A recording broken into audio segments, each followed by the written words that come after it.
ملک میں پیٹرولیم مصنوعات کے وافر ذخائر موجود ہیں، عوام افواہوں پر کان نہ دھریں۔ پیٹرول کی کوئی قلت نہیں۔ اوگرا اور وفاقی حکومت نے یقین دہانی کرا دی ہے، غیر قانونی ذخیرہ اندوزی کے خلاف سخت کارروائی کا عندیہ بھی دے دیا۔ پیٹرول کی کوئی قلت نہیں، اوگرا نے یقین دہانی کرا دی۔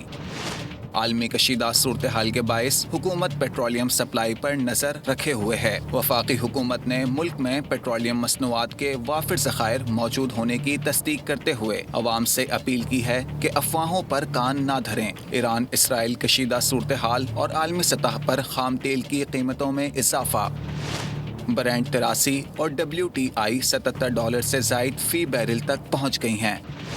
وفاقی حکومت ہفتہ وار بنیادوں پر پیٹرولیم مصنوعات کی قیمتوں کے تعین پر غور کر رہی ہے تاکہ ذخیرہ اندوزی کو روکا جا سکے۔ وزیر خزانہ محمد اورنگزیب نے پارلیمنٹ کے باہر میڈیا سے گفتگو میں کہا کہ موجودہ حالات میں گیس، ڈیزل، LNG اور LPG کے ذخائر اور سپلائی کا مسلسل جائزہ لیا جا رہا ہے۔ عوام کو بروقت آگاہ کیا جائے گا۔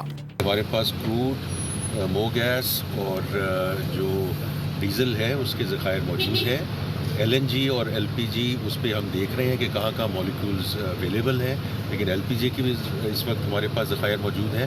لیکن یہ ایوالونگ سچویشن ہے، we are looking at both the price and the supply, تو انشاءاللہ ہم آپ کو اس پہ جو ہے اپڈیٹ دیتے رہیں گے۔ حکومت کی طرف سے واضح کیا گیا ہے کہ ملک میں پیٹرولیم مصنوعات کی سپلائی برقرار ہے اور ذخیرہ اندوزوں کے خلاف کریک ڈاؤن جاری رہے گا۔ سبسکرائب کریں اور بیل دبائیں تاکہ کوئی خبر رہ نہ جائے۔